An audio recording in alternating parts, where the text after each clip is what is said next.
Saudara, kita akan dengar firman Tuhan. Saya percaya hadirat Tuhan ada di tempat ini.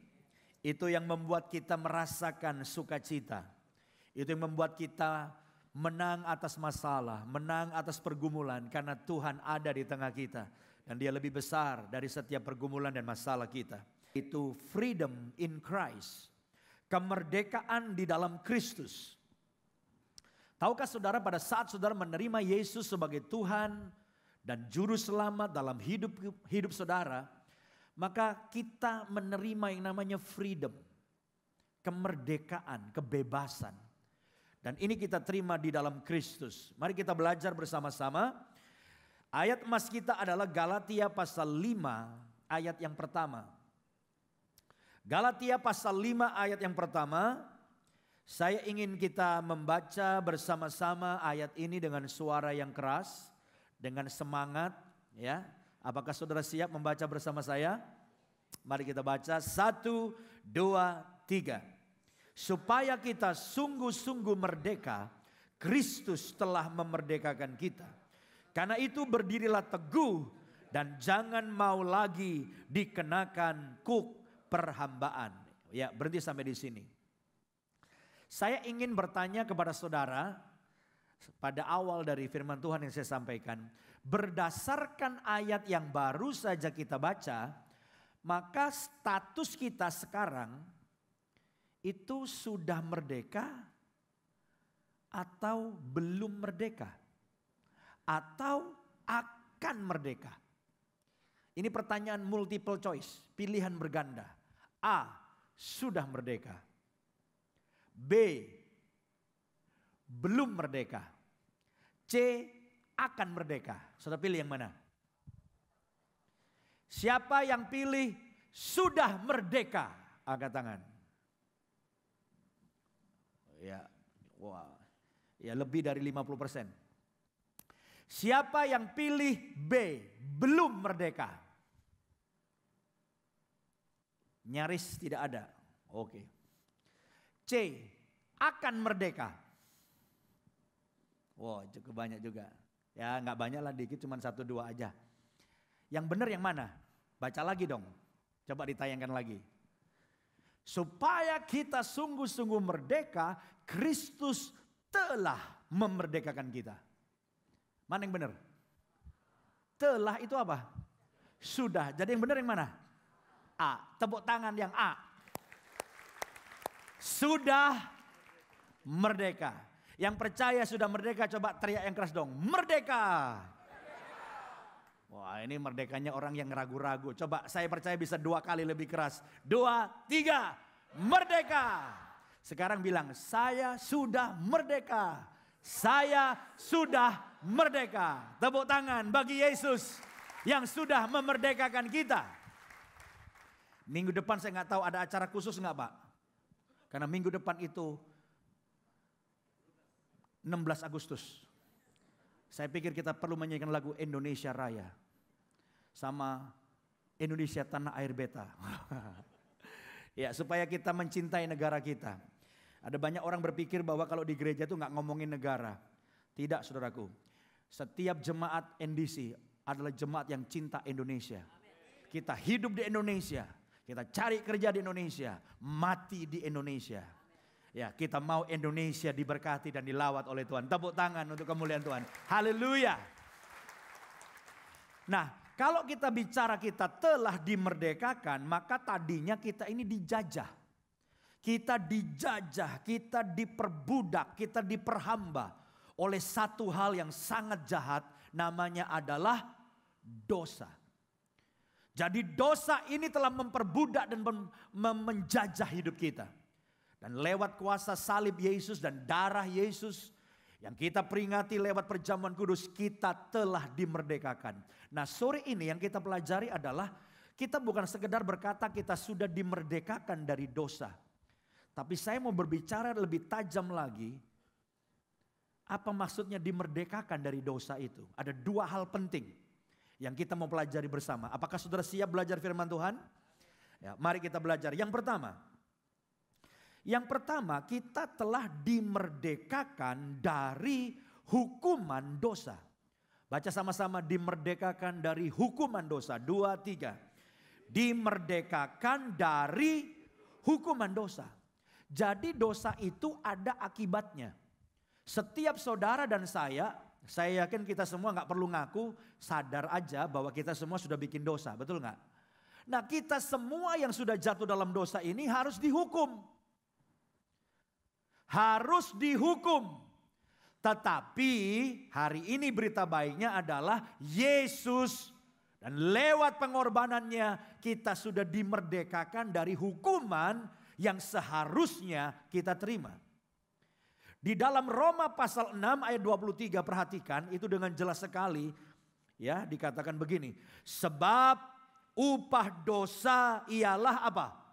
Maut. Apa itu maut? Kematian yang kekal. Penghukuman yang kekal di neraka. Jadi kita ini harusnya dihukum binasa dalam kekekalan di neraka. Jadi sebenarnya yang namanya hidup kekal itu semua orang hidup kekal. Jadi kalau saudara berkata anak-anak Tuhan hidup kekal. Siapa bilang anak-anak Tuhan aja yang hidup kekal? Orang yang di luar pun hidup kekal. Hanya kekalnya di mana? Kalau kita diciptakan tidak kekal, itu sangat mirip dengan binatang. Mirip sama ayam, habis dipotong, digoreng, selesai. Tapi kita mati tidak selesai. Manusia mati itu justru memulai sebuah kehidupan yang sesungguhnya. Hidup yang sekarang ini bukan hidup yang sesungguhnya. Loh, kok aneh, Pak? Sebab hidup yang sekarang ini hanya berapa tahun, saudara? 70, 80 tahun. 80 tahun itu kalau dia kuat. Lebih dari itu penderitaan. Linu, bengek, apalagi rematik. Udah nggak menarik. Nah, sesudah mati hidup yang kekal. Jadi Rick Warren berkata kalau film kita ini baru masuk film ekstra. Belum film yang sesungguhnya. Makanya kalau hidupmu fokus kepada yang di dunia, saudara salah besar. Ini baru ekstra. Tapi sesudah kematian, hidup yang sesungguhnya itu jutaan tahun dalam kekekalan. Pertanyaannya, saudara pergi kemana? Kalau saudara hidup dalam dosa, tidak kenal Tuhan, kita hidup di neraka dalam kekekalan, dihukum untuk selamanya. Tapi ayat tadi belum selesai kan? Sebab upah dosa ialah maut, tetapi karunia Allah ialah apa? Ini ada hidup kekal lagi nih. Hidup yang kekal dalam Kristus Yesus Tuhan kita. Ini hidup kekal yang kedua. Di mana nih? Di sorga. Kalau yang maut tadi, upah dosa maut itu kekal di mana? Di neraka. Dan neraka itu sungguh ada. Saudara jangan berpikir bahwa Tuhan itu main-main waktu bilang orang yang berdosa akan dihukum di neraka. Neraka itu ada. Neraka itu dibuat untuk siapa? Untuk iblis dan pengikut-pengikutnya. Untuk iblis dan orang-orang berdosa. Neraka itu ada. Dan neraka itu tempat yang sangat mengerikan. Dan kita berharap tidak ada seorang pun yang sore ini hadir di tempat ini akan pergi ke neraka. Kalau saudara tahu ngerinya neraka, kita nonton neraka. Ya ini sutradara yang bikin, gak persis seperti ini. Tapi bisa menggambarkan bahwa neraka adalah tempat penghukuman yang mengerikan. Ada ratap dan kertak gigi di situ. Ya bisa ditayangkan hanya 1,5 menit, saudara.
Apakah seperti itu? Saya pikir tidak. Ini sutradara yang bikin. Tapi Alkitab berkata orang-orang berdosa, iblis juga akan dilemparkan ke dalam lautan api. Dan mereka disiksa siang dan malam. Itu kata Alkitab. Dan Yesus tidak ingin seorang pun pergi ke neraka. Itu sebabnya dia mati buat kita. Dia curahkan darahnya, dia berikan hidupnya. Supaya saudara dan saya yang percaya pada Yesus dimerdekakan dari hukuman dosa. Berita baiknya adalah kita tidak akan pergi ke sana. Kita akan pergi ke sorga. Kita tidak akan dihukum. Amin. Ada ayatnya nggak Pak kita nggak akan dihukum? Ada. Saya kalau bicara pasti ada ayatnya. Coba kita lihat sama-sama ya. Roma 8 ayat 1 saudaraku. Ini firman Tuhan yang kuat bagi setiap kita. Roma 8 ayat 1 berkata, demikianlah sekarang tidak ada penghukuman bagi mereka yang ada di dalam Kristus Yesus. Saya bawa kabar baik buat saudara. Ketika engkau percaya kepada Yesus, maka di dalam Yesus tidak ada penghukuman. Saudara tidak akan dihukum. Saudara sudah berpindah dari maut, neraka kepada hidup yang kekal. Kita mati, kita pindah kemana? Kita pindah ke sorga. Makanya anak Tuhan yang sungguh beriman pada Yesus tidak pernah takut mati. Malah kalau saudara makin sungguh-sungguh, makin senang. Tambah tua, tambah senang mendekati mati. Kenapa? Karena begitu kita mati, pastikan saudara yakin bahwa sorga lebih bagus dari Jakarta. Amin. Alkitab berkata kota Yerusalem baru, sorga itu indah sekali. Kalau di Jakarta saudara lihat sungai-sungainya gelap warnanya, saking kotornya. Dan kalau mengalir bisa lihat ada sepatu bekas. Kadang-kadang kalau sungainya cukup besar bisa ada sofa mengalir. Kulkas bisa ikut masuk di situ. Alkitab berkata sungainya di sorga di kota Yerusalem baru itu airnya apa katanya? Jernih seperti kristal. Kalau ibu-ibu senang berlian ya kayak begitu jernih. Kiri kanannya bukan kumuh, pohon-pohon. Dengan buah yang luar biasa. Kotanya tidak pernah malam. Terang terus. Tidak perlu matahari tapi terang terus. Dinding-dindingnya indah luar biasa. Jalanannya gak pernah macet karena gak ada yang bolong. Karena bukan terbuat dari semen. Tapi emas murni. Seperti apa persisnya kita belum ke sana, tapi saya ingin katakan jangan pernah takut mati. Saya pastikan rumah di sorga lebih bagus dari rumah yang paling mewah di Jakarta. Yang percaya katakan amin dan berikan kemuliaan bagi Tuhan. Haleluya. Jadi ini hal yang pertama. Mungkin saya berkata ini hal yang paling dasar. Ya, tapi ini kekayaan kita yang kita sering lupa. Apa berkat yang terbesar yang kita miliki dalam Yesus? Kita dipindahkan dari kebinasaan kepada hidup yang kekal. Kita dipindahkan dari neraka, kita pindah ke sorga. Makanya saya beritahu semua anak Tuhan itu kaya. Kenapa? Dia yang punya sorga. Amin. Mungkin sudah gak punya apartemen mewah di Jakarta. Tapi rumah kita di sorga jauh lebih hebat, lebih mewah dari rumah yang paling mewah di Jakarta. Yang percaya katakan amin. Dan berikan kemuliaan bagi Tuhan. Haleluya. Jadi yang pertama kita dimerdekakan dari apa saudara? Lupa. Dimerdekakan dari, jangan dosa dong. Katakan sudah bilang dosa terlalu luas. Dimerdekakan dari hukuman dosa. Ini yang pertama. Yang kedua, kita dimerdekakan dari tabiat dosa. Ini yang kedua. Dimerdekakan dari tabiat dosa. Apa maksudnya? Jadi begini, saudara ketika saudara berbuat dosa, maka tanpa saudara sadari, saudara punya tabiat dosa. Kecenderungan, DNA untuk bikin dosa terus. Itu namanya tabiat dosa. Sehingga kalau kita bicara soal freedom, kemerdekaan, itu sebetulnya manusia nggak pernah betul-betul bisa freedom. Sebab setiap manusia sudah dibelenggu dan dijajah oleh tabiat dosa. Saya akan memberitahu beberapa definisi tentang kebebasan menurut beberapa orang yang terkenal di dunia. Para ahli, para pemikir, salah satunya bernama Paul Sartre. Dia seorang filsuf, Dia berkata begini, kebebasan artinya manusia dapat memilih sebuah pilihan dari beberapa pilihan tanpa intervensi orang lain. Jadi kalau saudara bisa memilih dari banyak pilihan menurut kemauanmu sendiri tanpa intervensi orang lain, maka saudara disebut punya kemerdekaan. Pertanyaannya, bisa nggak betul-betul netral milihnya? Jawabannya nggak bisa. Karena sudah ada penjajahan dari tabiat dosa tadi. Kecenderungan kita tuh bikin dosa lebih gampang. Nah, tapi di situ belum selesai. Di situ dilanjutkan, kebebasan tetap mengandung apa? Kewajiban dan tanggung jawab. Ini sebetulnya cukup bersesuaian dengan firman Tuhan. Karena firman Tuhan pun juga mengatakan bahwa kita punya kebebasan tapi harus apa? Bertanggung jawab. Contoh soal makanan. Ada banyak contoh sih, salah satunya makanan. Menurut saudara, makanan itu boleh nggak semua makanan kita makan? Atau ada banyak peraturan sekarang, ini nggak boleh dimakan, itu nggak boleh dimakan. Nah sekarang banyak ajaran yang berkata itu nggak boleh dimakan, itu nggak boleh dimakan. Padahal Alkitab berkata semuanya boleh dimakan. Rasul Paulus pun memberikan pengajaran tentang salah satu jenis makanan, yaitu makanan yang dipersembahkan kepada berhala. Tahu nggak makanan yang dipersembahkan kepada berhala? Jeruk, apalagi? Apel, apalagi? Lengkeng, apalagi? Leci, tahu kan? Yang ditumpuk yang bagus-bagus. Nah, sesudah dipakai sembayangan, boleh dimakan nggak oleh anak Tuhan? Ini perdebatan, ada yang boleh, ada yang nggak boleh. Saya jawab dengan tegas, boleh. Ayatnya 1 Korintus 8. Nggak usah dibaca, PR di rumah. Siapa yang ngomong? Rasul Paulus. Rasul Paulus berkata mengenai makanan yang dipersembahkan kepada berhala, kita tahu nggak ada tuh yang namanya Allah lain. Kita tidak perlu berasa bahwa itu makanan bekas dimakan siapa. Kita boleh memakannya. Tetapi di situ ada catatan oleh Paulus dalam ayat 9 dan ayat 10 dari 1 Korintus 8. Tetapi ketika kita makan makanan itu, lalu ada yang melihat kita makan dan imannya jadi lemah, maka itu menjadi apa? Dosa buat kita. Contoh misalnya saya lihat ini leci nggak ada yang makan, nggak ada yang berani, saya makan deh. Leci yang sudah dipersembahkan untuk sembayangan. Ada jemaat yang lihat, itu pendeta gua kok rakus banget ya. Makanan yang sudah dipersembahkan pada berhala kok dimakan. Lalu saudara imannya jadi lemah gara-gara lihat saya makan makanan yang dipersembahkan pada berhala. Maka itu membuat saya menjadi apa? Menjadi dosa.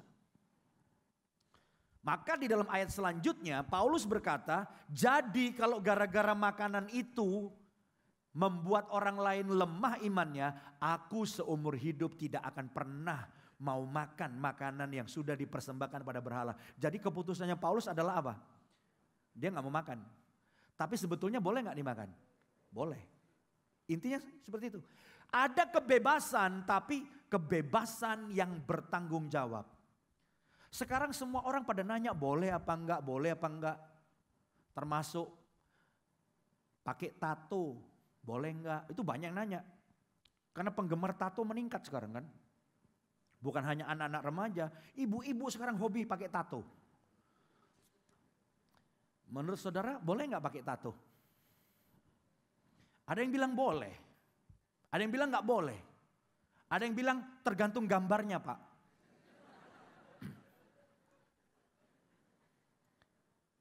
Saya tidak akan menjawab boleh atau tidak. Saya lebih senang menjawab bermanfaat tidak, jadi berkat enggak. Dan tato itu ingat loh saudaraku, ada masanya. Tato yang dibuat pada saat saudara masih muda itu indah dan bagus. Tapi pada waktu umur 60-70 tahun, meleleh tuh tato. Nanti saya akan foto itu tato-tato yang meleleh. Supaya saudara merenungkan ulang kalau mau pasang tato. Sekali Anda ditato, Anda gak bisa lepaskan itu. Itu akan tercat ada di situ terus. Kalau udah kebelet pakai tato ya pakailah tato yang seminggu hilang lah saudara. Ya, oke, itu saya nggak bicara panjang lebar. Itu kebebasan seperti itu. Ada seorang filsuf namanya Immanuel Kant. Dia berkata begini, kebebasan itu milik setiap individu. Jadi pada waktu saudara lahir langsung melekat kebebasan. Manusia memiliki kendali atas kebebasan dalam dirinya untuk melakukan sesuatu seturut kehendak pribadinya. Jadi kalau saudara melakukan sesuatu menurut kehendak pribadi saudara, itu saudara bebas. Pertanyaannya lagi, apakah betul kita dalam posisi netral? Itu pertanyaannya lagi. Satu lagi, seorang filsuf tapi seorang pendidik yang terkenal namanya John Locke. Dia bilang begini, kebebasan adalah situasi bebas mempergunakan milik dan kepribadiannya. Personality saudara tiap-tiap beda dan kita bisa bebas menampilkan kepribadian kita tanpa perlu meminta izin pada orang lain atau tergantung pada orang lain. Itulah kebebasan. Tapi sekali lagi pertanyaan saya, secara rohani, mungkinkah seseorang betul-betul bisa bebas memilih? Jawaban saya seturut firman Tuhan, enggak mungkin. Manusia tuh kecenderungannya bikin dosa terus. Enggak betul-betul netral dalam memilih. Kenapa?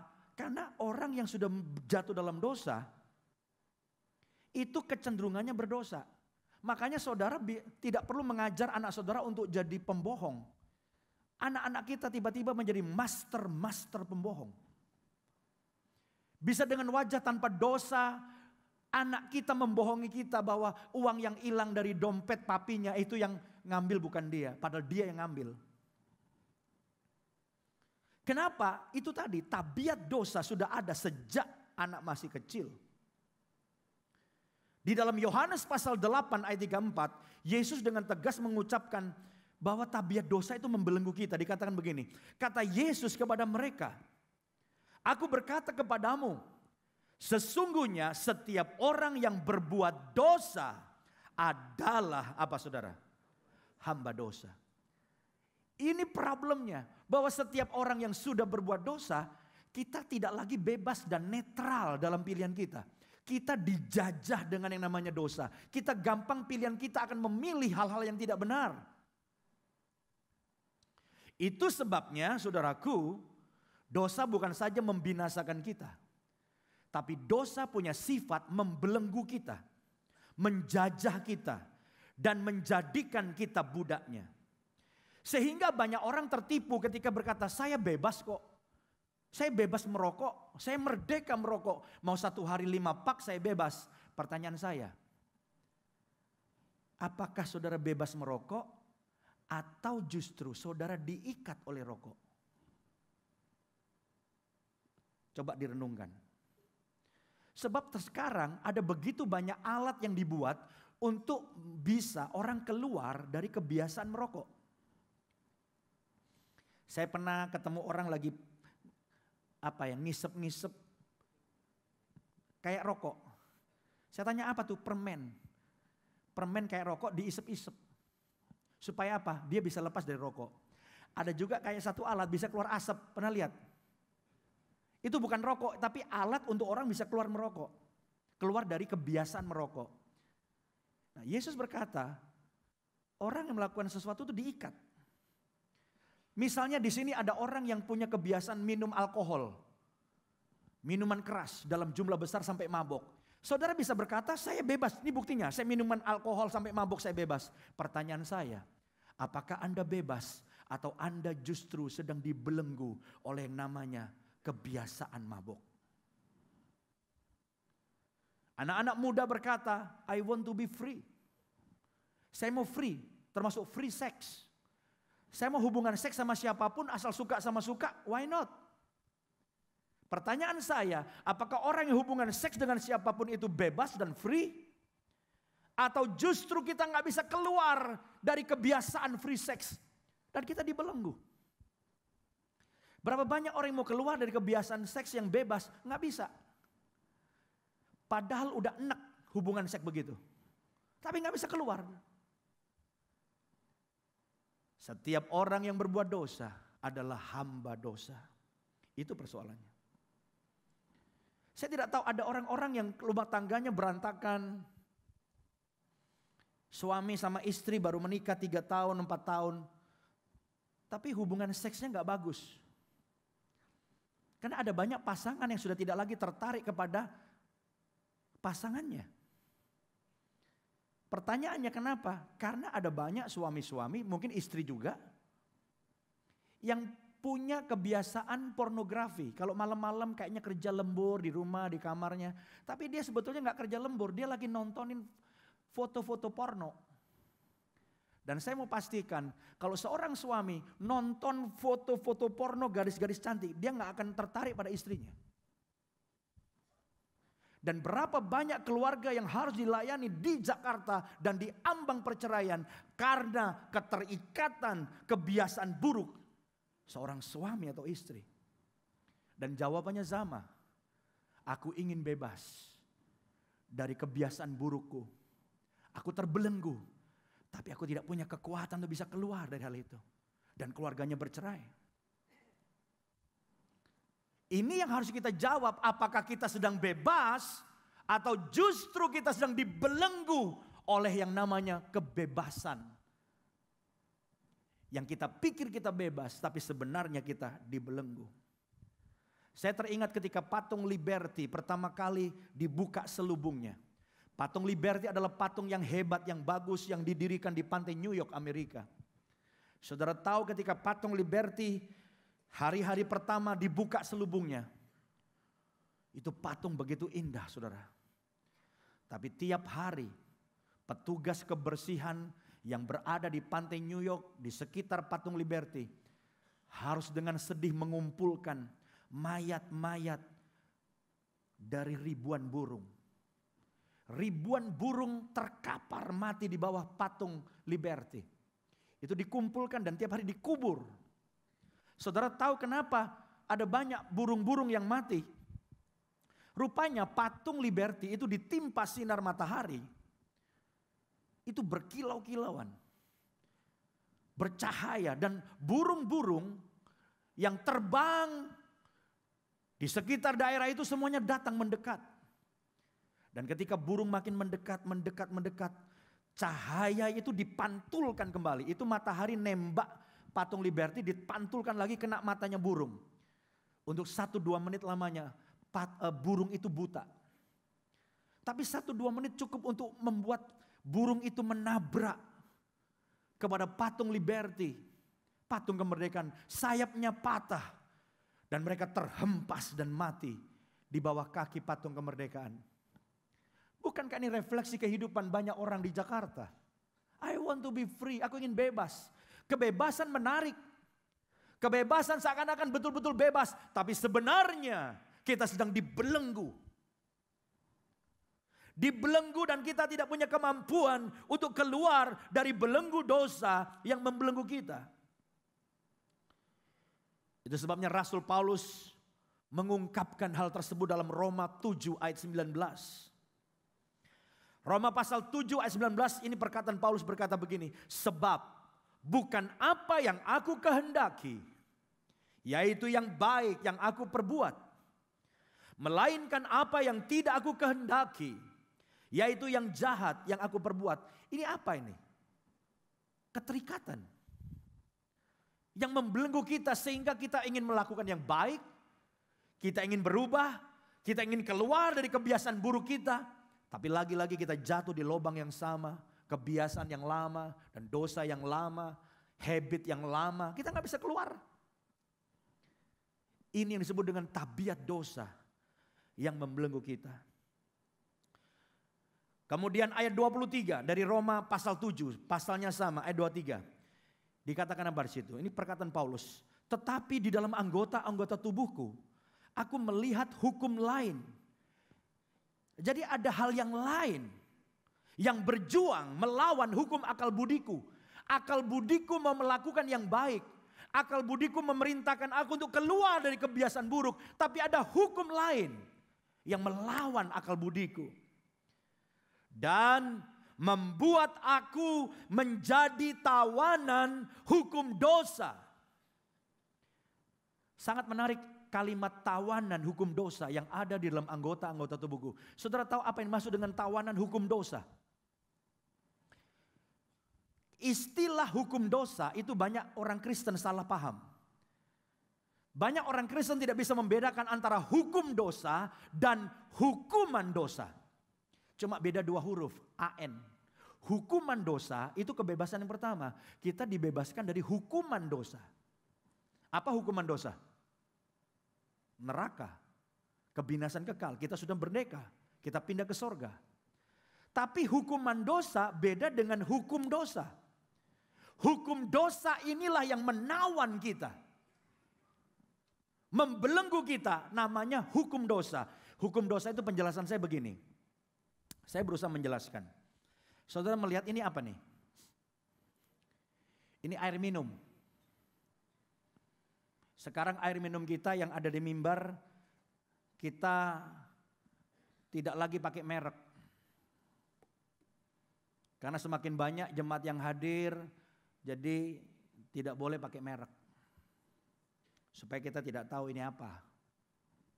Tapi itu bukan fokus kita. Fokus kita adalah begini. Kalau air minum ini saya lepaskan dari tangan saya mau tanya, ini air akan kemana? Ke bawah. Itu baru sekali. Sekarang saya pegang ini 10 kali seperti ini dan saya lepas. 10 kali saya lepas. Kira-kira ke bawah berapa kali dan ke atas berapa kali? Ke bawah berapa kali? 10 kali saya lepas. Ini ke bawah berapa kali? Yakin? Ke atas? 0. Oke. Sekarang saya tambah. Saya lepas 100 kali. Kira-kira ke bawah berapa kali?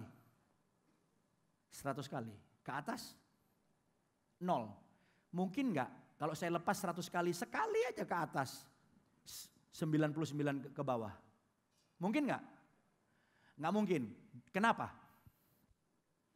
Karena kita berada di bawah hukum, namanya hukum gravitasi. Itu pengertiannya hukum gravitasi. Ini namanya hukum apa tadi? Hukum dosa. Bisa nangkap apa artinya hukum dosa?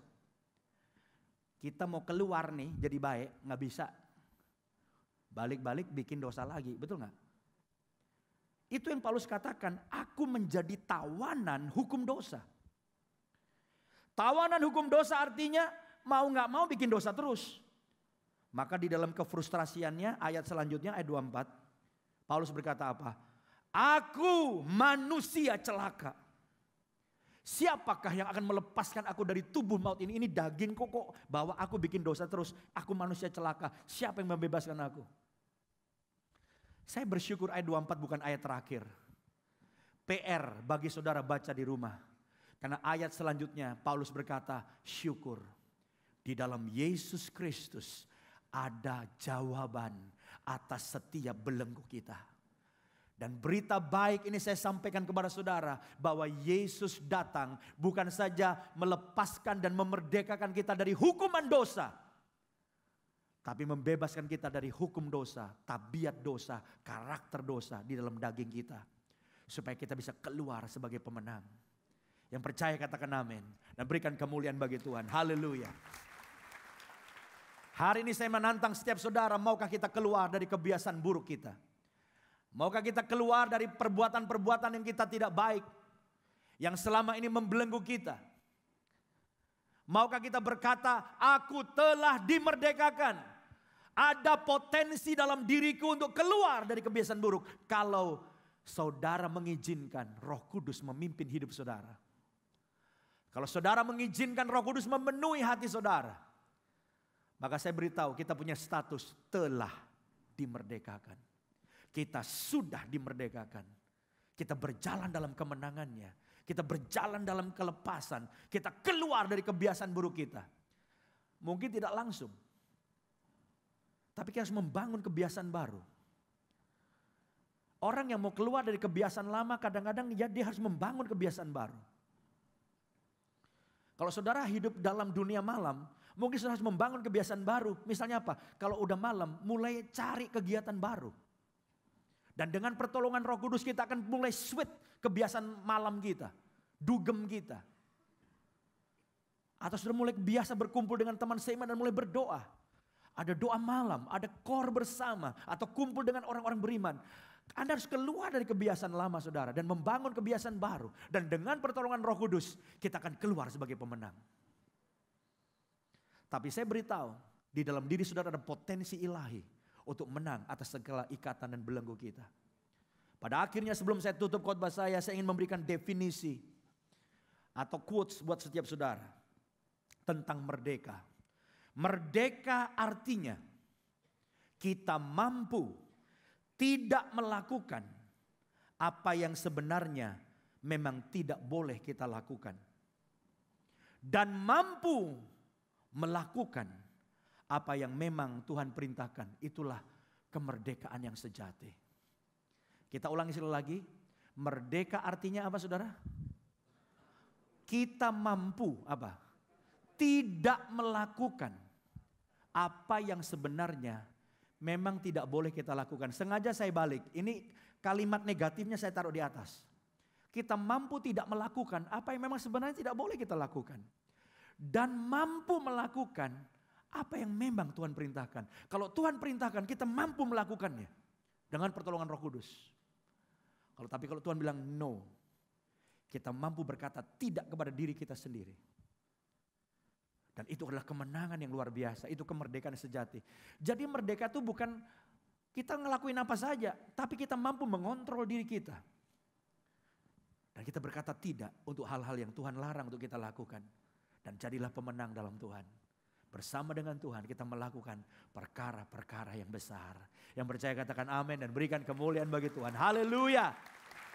Mari kita bangkit berdiri bersama-sama. Karena Tuhan begitu baik, saya menantang saudara untuk setia sampai akhir.